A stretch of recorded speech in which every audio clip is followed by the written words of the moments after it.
I remember a conversation that I had many years ago on a flight to California from New Zealand. I sat next to a gentleman who was not particularly intimidating, and generally I'm not one who's a fan of engaging in conversations on airplanes, but this was a little different. The gentleman was very becoming, easy to speak with, and I asked him, of course, what he did for a living. "I'm a writer," he says. For me, this was particularly important because it was a moment in my life where I was writing mostly journals, writing songs, but I had in my mind that I wanted to do something a little more serious. So I took the next step and I asked him, or I should say that I confessed, that I wanted to be a writer like him. "But I have a problem. I have these blockages," I said to him. "I don't know what to write about. I get so stuck on my ideas, I don't know where to go with them."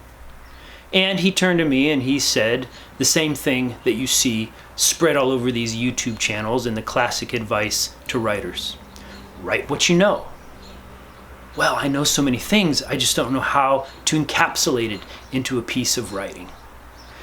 The advice is an easy retort, but the actual practice of writing what you know about is the constant struggle of sitting down at your writing tablet to figure out how do you put it on paper.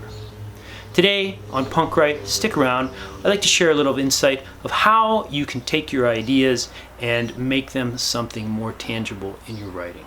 Don't go anywhere.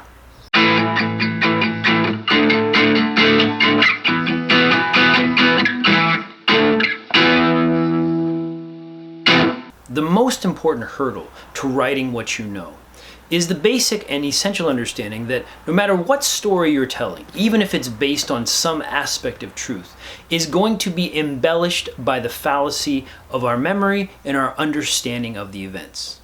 What I mean by this is that no matter what you write, there's always going to be some element of fiction. The writer simply embraces those elements of fiction and makes it part of the overall and underlying story. And there's really nothing we can do about this. This is the way that our brain works. There are gaps in our understanding, gaps in our knowledge, and we will naturally fill those in by our own personal experiences and our own embellishments just to complete the story. Go with it.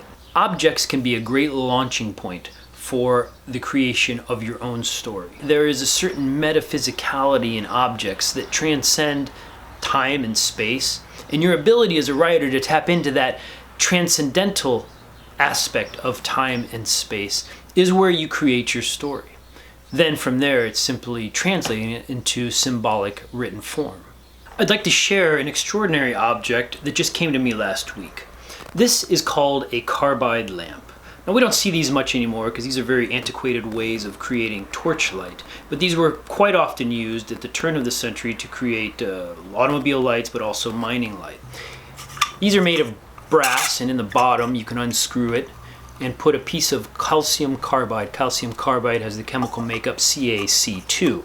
And when you drop a little bit of water in there, there's a chemical reaction that creates a gas called acetylene. That acetylene will fill this chamber and be slightly pressurized and shoot a small stream of gas out there, which you can spark with a piece of flint and light.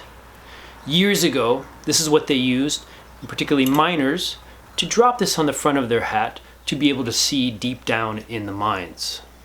Of course, this particular carbide lamp comes with its own story. And I came to learn that it once belonged to my great-grandfather, who many years ago, at the turn of the 20th century, came over from Eastern Europe, Slovakia specifically, and settled in southern Ohio in the Appalachian mountain range.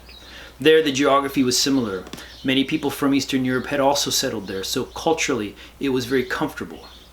But the treachery of the mines was something that also followed him. And one day, buried deep in the tunnel mining coal, there was a collapse.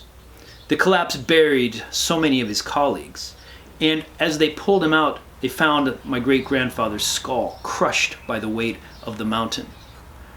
Lucky enough to survive the rest of his life with a metal plate inserted into his brain, what we have is an object that survives to tell and relive that story.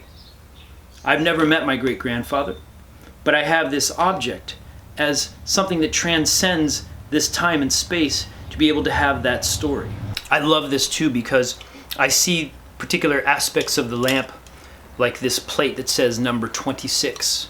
I don't know what it means, but I can surely create a story to go along with it.